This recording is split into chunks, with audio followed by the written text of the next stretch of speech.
Den kalder man på det. Her har vi så Søren. Og vi ser, at han er meget tæt på et egern, som man prøver at fange, vil jeg sige. Og han er meget tæt på. Og det er et meget farligt dræberæren. Se, hvordan han ufrygte og slet ikke bange peger han imod det med den der jordnød der. Han er helt uanfægtet af, hvor farligt et æren kan være.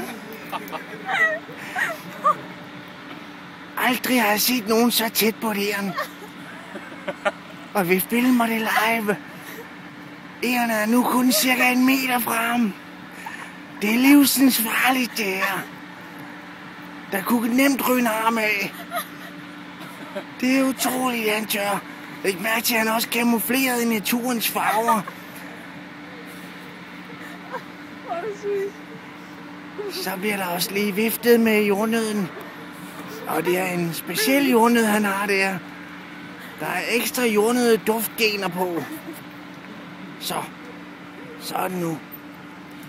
Så har det lille æren fået øje på den. Der var en til. Det gider ikke vente på, mand. Den er lynhurtig, den der.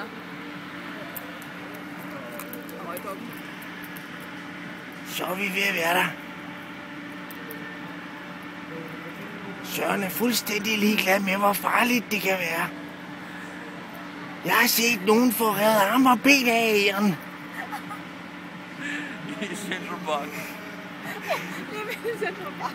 Han har slet ikke set skiltene, hvor der står "Do not feed the dangerous squirrel". Det er verdenssensation. Folk går bare forbi, se, de forstår slet ikke, hvor farligt det er. De holder sig langt væk, de ved godt, de skal passe meget på.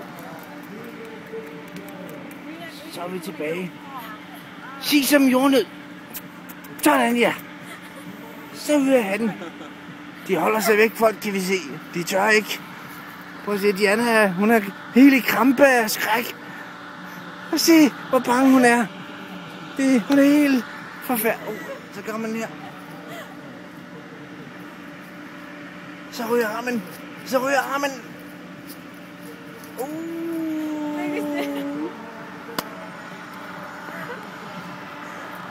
Er du slet ikke bange? Nej. Nej.